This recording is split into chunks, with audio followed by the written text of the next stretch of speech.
Hello friends, dots and life സ്റ്റോറീസിന്റെ പുതിയൊരു എപ്പിസോഡിലേക്ക് എല്ലാവർക്കും സ്വാഗതം.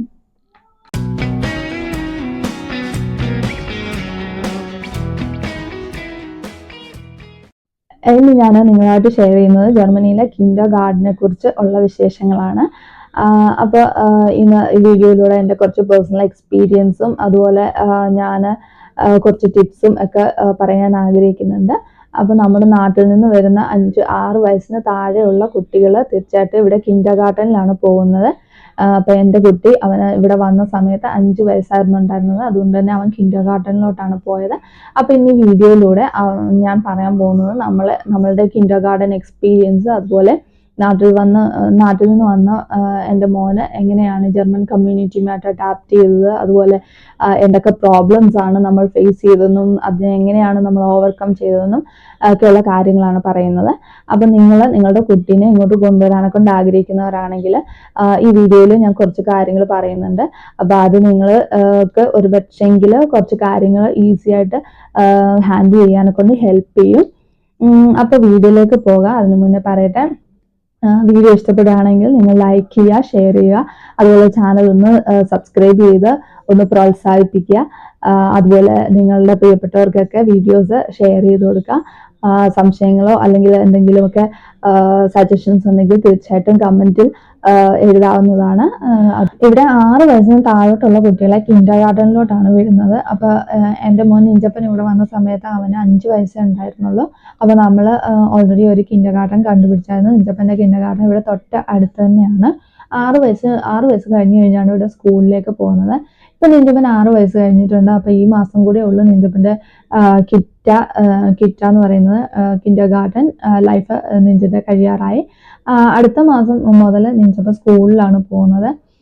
നിഞ്ചപ്പൻ്റെ കിറ്റ് ഇവിടെ തൊട്ടടുത്ത് തന്നെയാണ്. അപ്പോൾ ആദ്യം തന്നെ ഞാൻ പറയാം, ഞാൻ എങ്ങനെയാണ് ഇവിടെ കിറ്റ ഇവന് വീടിൻ്റെ അടുത്ത് തന്നെ കണ്ടുപിടിച്ചതെന്ന് പറയാം. അപ്പം നമ്മളുടെ കുട്ടി ഇപ്പം ഞാൻ നേഴ്സാണ്. അപ്പം നിങ്ങൾ നഴ്സുമാരാണെങ്കിൽ നമുക്ക് കുറേ കാര്യങ്ങളൊക്കെ കഴിഞ്ഞെങ്കിൽ മാത്രമേ നമ്മളുടെ ഫാമിലീനെ ഇങ്ങോട്ടേക്ക് കൊണ്ടുവരാൻ പറ്റത്തുള്ളൂ. അപ്പം നമുക്ക് ചിലപ്പോൾ ഇവിടെ എക്സാംസ് ഒക്കെ ഉണ്ടാവും. അപ്പോൾ അതൊക്കെ കഴിഞ്ഞതിന് ശേഷമായിരിക്കും നമുക്ക് വിസ ഒരു 2-3 വർഷത്തേക്കൊക്കെ വിസ കിട്ടുക. അപ്പം അതിനൊക്കെ ശേഷം മാത്രമേ നമുക്ക് നമ്മളുടെ ഫാമിലീനെ ഇങ്ങോട്ട് കൊണ്ടുവരാൻ പറ്റുള്ളൂ.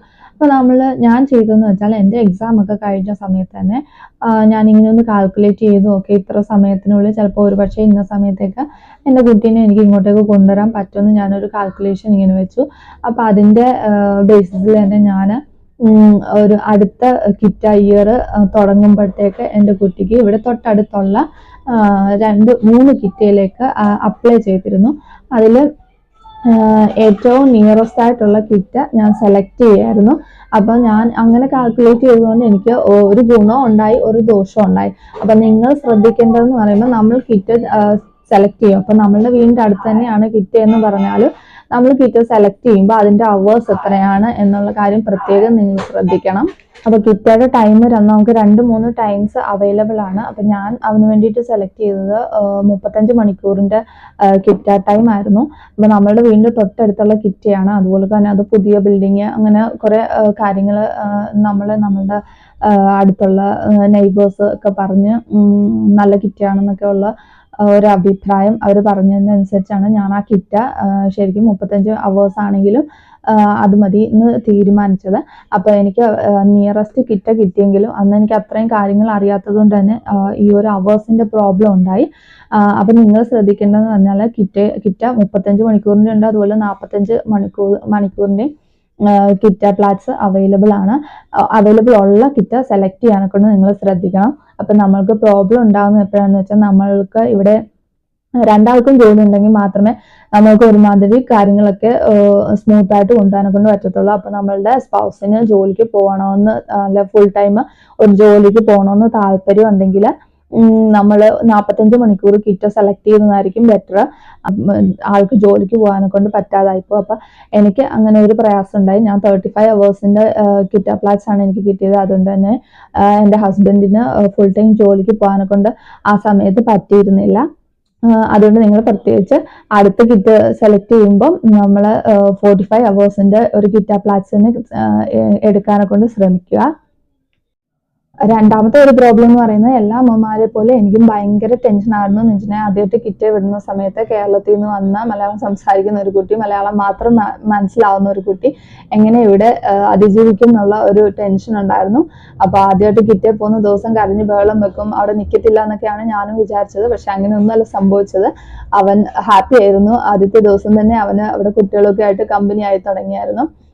അപ്പൊ എന്റെ നെഞ്ചപ്പം കുറച്ച് ഷൈ ആണ്. എനിക്ക് കൂടി അവൻ പെട്ടെന്ന് തന്നെ അവിടെ ആ ഒരു സിറ്റുവേഷനായിട്ട് ഓക്കെ ആയി. അപ്പൊ ഭാഷ അറിയത്തില്ല എന്നൊക്കെ ഉള്ള ടെൻഷൻ അവന് എങ്ങനെയൊക്കെയോ കമ്മ്യൂണിക്കേറ്റ് ചെയ്യുന്നുണ്ടായിരുന്നു. ഇപ്പൊ അവന് കുറെ ഫ്രണ്ട്സ് ഒക്കെ ആയി, കുറച്ച് ഭാഷയൊക്കെ ജർമ്മനൊക്കെ പഠിച്ചു തുടങ്ങി, കുറച്ച് കുട്ടികളൊക്കെ ആയിട്ട് കളിയും ചിരിയൊക്കെ ആയിട്ട് കമ്മ്യൂണിക്കേറ്റ് ചെയ്ത് തുടങ്ങിയിട്ടുണ്ട്.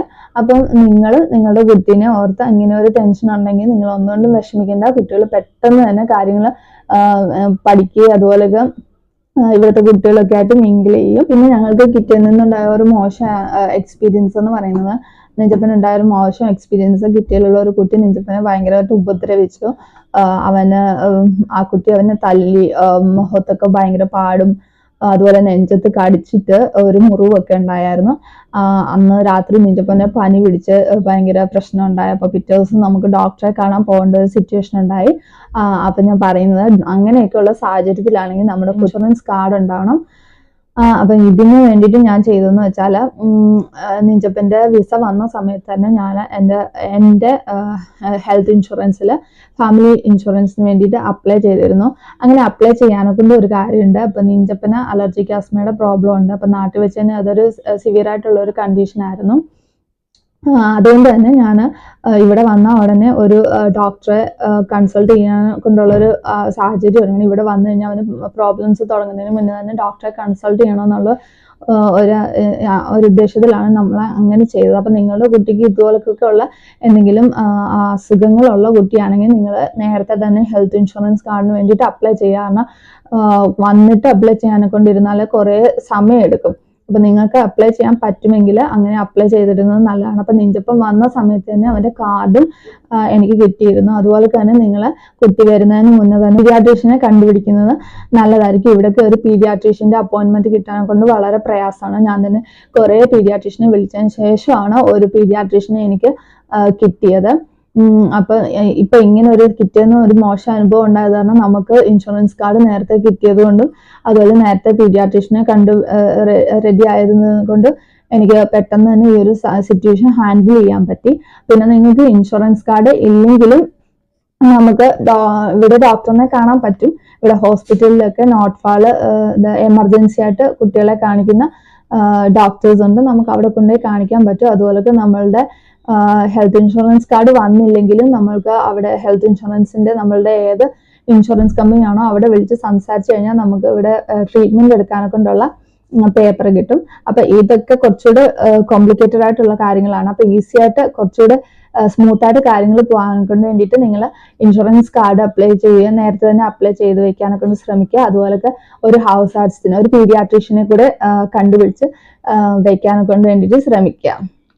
അതുപോലെ നമ്മുടെ കുട്ടിക്ക് എന്തെങ്കിലുമൊക്കെ അസുഖങ്ങൾ, ഈ ആസ്മ പോലുള്ള പ്രോബ്ലംസ് ഒക്കെ ഉള്ള ഇപ്പൊ കുട്ടികൾക്കൊക്കെ ആസ്മ വളരെ കോമൺ ആയിട്ടുള്ള ഒരു അസുഖമാണ്.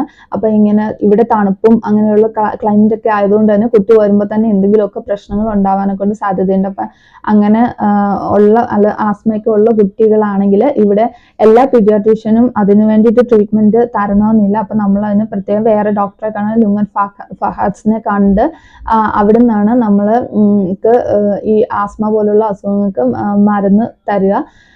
എല്ലാ പീഡിയാട്രീഷ്യന്മാരും എല്ലാ ട്രീറ്റ്മെന്റും നമുക്ക് തരത്തില്ല. അപ്പൊ നമുക്ക് ഉണ്ടായ വേറൊരു എക്സ്പീരിയൻസ് അതായിരുന്നു. ഞാൻ ഓൾറെഡി കാർഡും അതുപോലെ ഡോക്ടറിനെയൊക്കെ കണ്ടുപിടിച്ചു എങ്കിൽ തന്നെ നമ്മളുടെ കിറ്റയില് ഇതുപോലെ ആസ്മ ഉള്ള കുട്ടി ആയതുകൊണ്ട് തന്നെ അതുപോലെ അവന് ഇൻഹേലർ എടുക്കുന്നുണ്ടായിരുന്നു. അപ്പൊ അത് എന്തെങ്കിലും പ്രോബ്ലം ഉണ്ടാവുകയാണെങ്കിൽ മാത്രം എടുക്കാൻ വേണ്ടിയിട്ടാണ് നാട്ടിൽ നിന്ന് ഡോക്ടർ പ്രിസ്ക്രൈബ് ചെയ്ത് തന്നിരുന്നത്. അപ്പൊ അവർക്ക് ഇവിടുന്ന് ഡോക്ടർ എഴുതി തന്ന ഒരു പ്രിസ്ക്രിപ്ഷൻ വേണമെന്ന് പറഞ്ഞിട്ടുണ്ടെങ്കിൽ മാത്രമേ കുട്ടിക്ക് കിറ്റ് വെച്ച് എന്തെങ്കിലും പ്രോബ്ലംസ് ഉണ്ടായതുകൊണ്ട് അവർ ആ ഒരു പഫ് അവന് തീരെ ചെറിയ കുട്ടി ആയതുകൊണ്ട് തന്നെ അവന് ഒറ്റയ്ക്ക് പഫ് എടുക്കാനെ കൊണ്ട് പ്രയാസമായിരുന്നു. അപ്പോൾ അങ്ങനെ അവർ എടുത്തു തരണമെങ്കിൽ ഇവിടുത്തെ ഡോക്ടറിന്റെ പ്രിസ്ക്രിപ്ഷൻ വേണം. അപ്പോൾ നിങ്ങൾ ഇങ്ങോട്ട് വരുമ്പോൾ നിങ്ങളുടെ കുട്ടിയുടെ ഡോക്ടറിന്റെ ഒരു പ്രിസ്ക്രിപ്ഷൻ നാട്ടിൽ നിന്ന് തന്നെ എഴുതി വാങ്ങിച്ചുകൊണ്ട് വരാൻ ശ്രമിക്കുക. അത് നമുക്ക് തൽക്കാലം ഇവിടുത്തെ ഒരു ഡോക്ടറിനെ കൺസൾട്ട് ചെയ്യുന്നിടം വരെ അവർക്ക് കൊടുക്കാൻ വേണ്ടിയിട്ട് നമുക്ക് ഉപകരിക്കും. അപ്പൊ അതുപോലെ വാക്സിനേഷന്റെ സർട്ടിഫിക്കറ്റും അതുപോലെ ഡോക്ടറിനെ കൊണ്ട് അറ്റസ്റ്റ് ചെയ്യിപ്പിച്ച് കൊണ്ടുവരാനായിട്ട് ശ്രമിക്കുക. പിന്നെ നമ്മൾക്ക് ഈ ഒരു ഡോക്ടർ ഉണ്ടായിട്ട് തന്നെ നമ്മൾക്ക് അതിലൊരു അപ്പോയിന്റ്മെന്റ് കിട്ടി. ഈ ഒരു പ്രിസ്ക്രിപ്ഷന് വേണ്ടിയിട്ട് നമ്മൾ കുറെ വെയിറ്റ് ചെയ്തു.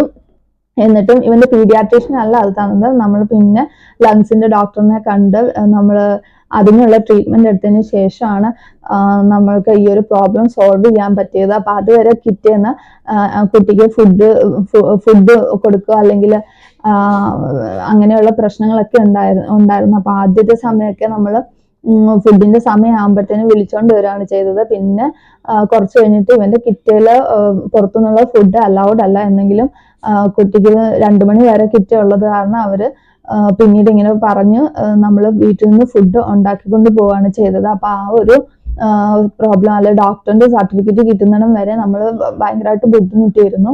ഈ ഒരു ഫുഡിന്റെ കാര്യത്തിലാണെങ്കിലും അതുപോലെ ഈ ഒരു ശ്വാസം മുട്ടലിന്റെ കാര്യത്തിലാണെങ്കിലും ഒക്കെ വളരെ ബുദ്ധിമുട്ടിയിരുന്നു. അപ്പൊ നിങ്ങൾ തീർച്ചയായിട്ടും ഇങ്ങനെയൊക്കെ പ്രോബ്ലംസ് ഉണ്ടെങ്കിൽ ഈ ഒരു ഡോക്ടർ സർട്ടിഫിക്കറ്റും കൊണ്ട് അല്ലെങ്കിൽ മെഡിസിന്റെ പ്രിസ്ക്രിപ്ഷൻ കൊണ്ട് തന്നെ വരാനൊക്കെ കൊണ്ട് ശ്രമിക്കുക. അത് ചിലപ്പോൾ നമുക്ക് ഹെൽപ്ഫുൾ ആവും.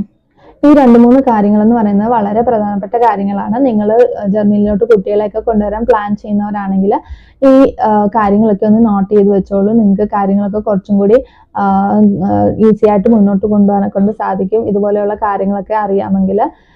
അപ്പൊ ഇതാണ് നമ്മളുടെ കുട്ടി വന്നതിന് ശേഷം നമ്മൾക്കുണ്ടായ കുറച്ച് എക്സ്പീരിയൻസ്, അതുപോലെ കിൻഡർ ഗാർഡനുമായിട്ട് ബന്ധപ്പെട്ടുള്ള കുറച്ച് എക്സ്പീരിയൻസ്. അപ്പൊ വീഡിയോ ഇഷ്ടപ്പെടുകയാണെങ്കിൽ നിങ്ങൾ തീർച്ചയായിട്ടും ലൈക്ക് ചെയ്യുക, ഷെയർ ചെയ്യുക, ചാനൽ സബ്സ്ക്രൈബ് ചെയ്യുക. അപ്പോൾ പുതിയൊരു ടോപ്പിക്കുമായിട്ട് വീണ്ടും കാണുന്നത് വരെ signing off toys and life stories.